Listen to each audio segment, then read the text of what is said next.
आज हम सॉल्व करने वाले हैं जेनेटिक्स का एक बहुत ही इम्पोर्टेंट क्वेश्चन। तो ये क्वेश्चन लिया गया है लिंकेज से।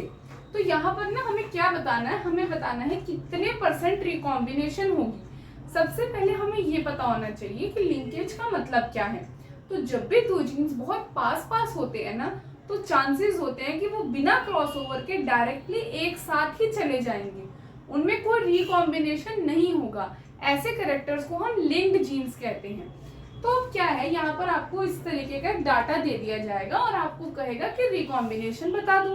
तो हमें क्या करना है, सबसे पहले आपको देखना है किसका नंबर जो है ना वो मैक्सिमम है।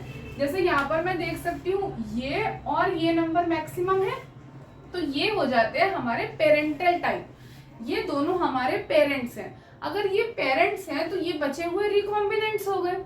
तो formula is number of recombinants upon total into 100। तो यहाँ पे नंबर ऑफ रिकॉम्बिनेंट्स आपको दिख रहा है 40 + 10 दैट इज 50। टोटल कितना है, अगर आप इन सबको टोटल करोगे you will get 200।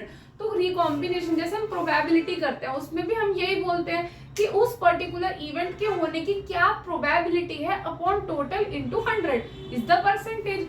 Similarly recombination का मतलब क्या है कि कितने रिकॉम्बिनेंट्स बन रहे हैं अपॉन टोटल इनटू 100। तो यही हम यहाँ पे कर रहे हैं, recombinants is 50, total is 200 into 100। तो यहाँ पर जो हमारा आंसर है that comes out to be 25%। तो यही है आपकी रिकॉम्बिनेशन। आपको या तो आंसर परसेंट में दिया हो सकता है या फिर एक और तरीका है इसे लिखने का, that is like this.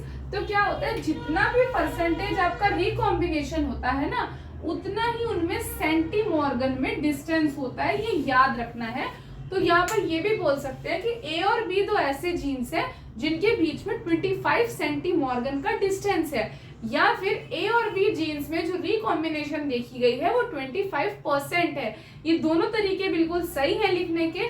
Plus एक जो बात जाननी जरूरी है इज दैट कि मैक्सिमम रिकॉम्बिनेशन जो हो सकती है वो हो सकती है 50%। अगर आपको कोई ऐसे बोल दे कि ए एंड बी के बीच का डिस्टेंस है सपोज 60 सेंटीमॉर्गन, एंड अब वो कहेगा बताओ जरा रिकॉम्बिनेशन कितनी है, तो ज्यादातर चांसेस होंगे कि आप बता दोगे 60%, क्योंकि जितना सेंटीमॉर्गन उतना ही परसेंटेज रिकॉम्बिनेशन, पर नहीं, मैक्सिमम ही जो हो सकती है ना दैट इज 50।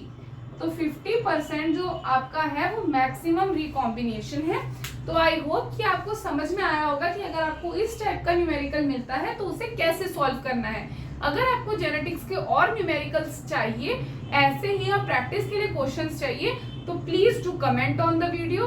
अगर आपको नोट्स चाहिए या फिर मेरे साथ पढ़ना है तो व्हाट्सएप पर या गिवन मेल आईडी पर आप मुझे कांटेक्ट कर सकते हैं। Thank you very much.